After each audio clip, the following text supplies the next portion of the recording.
Fee reimbursement బకాయిలు వెంటనే చెల్లించాలని డిమాండ్ చేశారు ప్రైవేటు విద్యా సంస్థల యాజమాన్య సమైక్య చైర్మన్ రమేష్ బాబు. కాలేజీలకు రావాల్సిన ఫీజు రియంబర్స్మెంట్ బకాయిలను అడిగితే విజిలెన్స్ ఎంక్వైరీ ఆదేశిస్తారా అంటూ మండిపడ్డారు. రేపటిలోగా 900 కోట్ల రూపాయల బకాయిలు ప్రభుత్వం చెల్లించకపోతే రేపటి నుంచి నిరవధిక బంద్ నిర్వహిస్తామని ప్రభుత్వాన్ని హెచ్చరించారు రమేష్ బాబు.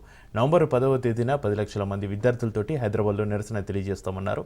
నిరసన అనంతరం ఎమ్మెల్యేలు, మంత్రులు, ఎంపీల ఇండ్లు ముట్టడిస్తామని స్పష్టం చేశారు రమేష్ బాబు.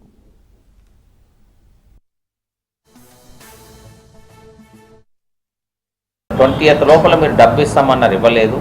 ఒకవేళ కనుక ఇవ్వకపోతే మీరు అట్లీస్ట్ ఫస్ట్ వరకైనా ఇవ్వండి.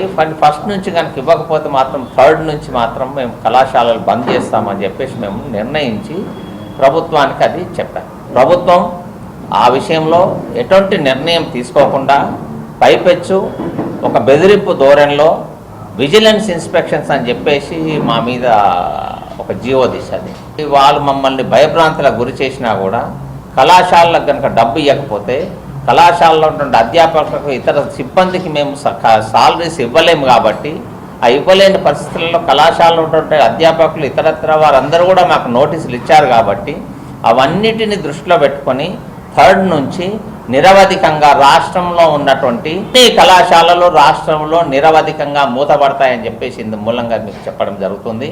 బంద్ చేయడమే కాదు, బంద్ జరిగిన రోజులు ఏదైతే యూనివర్సిటీ ఎగ్జామినేషన్స్, ఇంటర్నల్ ఎగ్జామినేషన్స్ ఏమేమైతే ఉన్నాయో అవన్నీ కూడా కళాశాలలు ఆ ఎగ్జామినేషన్స్ అన్నిటినీ కన్సర్న్డ్ యూనివర్సిటీస్కి రిక్వెస్ట్ చేస్తున్నాము. అవన్నీ పోస్ట్పోన్ చేయమని చెప్పేసి 6వ తారీఖు నవంబర్ రోజున 1,00,000 నుంచి 1,50,000 మంది అందరూ సిబ్బంది, కళాశాలల సిబ్బంది అంతా కూడా హైదరాబాద్కు వచ్చేసి ఆ మీటింగ్ను అటెండ్ చేసే విధంగా మేము కళాశాలలు అందరూ కూడా వర్క్ చేస్తున్నాము.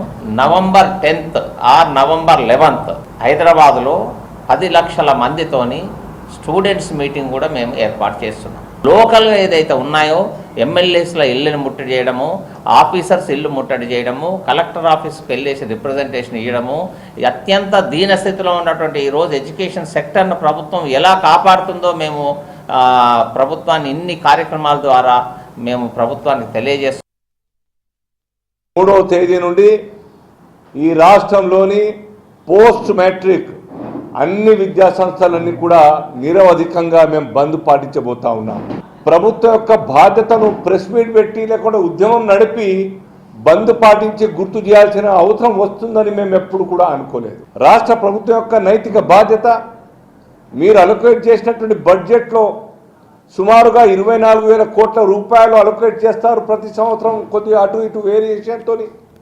కానీ గ్రౌండ్లోకి వచ్చేసరికి ఏ మాత్రంగా కూడా వాటిని అమలు చేయకుండా ఈ రకంగా వేలాది విద్యాసంస్థల్ని ఇబ్బంది పాలు చేయడం కారణంగా ఒక్కసారి ఆలోచించండి, విద్యా ప్రమాణాలు ఏ విధంగా దెబ్బతింటున్నాయో చూడండి. గౌరవ ఎమ్మెల్యేలందరికీ మీ ప్రాంతంలో ఉన్నటువంటి ఒక విద్యార్థుల యొక్క భవిష్యత్తు కాపాడడం కోసం, ఆ పేరెంట్స్ యొక్క మెంటల్ ఎగోని దూరం చేయడం కోసం మీరంతా ఎమ్మెల్యేలంతా కూడా ప్రభుత్వం మీద ఒత్తిడి పెంచాలి. టోటల్ వ్యవస్థను మాత్రం ఏ కోశాన కూడా భయపెట్టలేరు, భయపెట్టి విజయాన్ని సాధించలేరు. మీ యొక్క ఆ ఆలోచనను విరమించుకొని ఈ యొక్క కాలేళ్లకు డబ్బులు ఇచ్చి, బకాయిలు ఇచ్చి మరి సహకరించాల్సిందిగా కోరుతా ఉన్నా.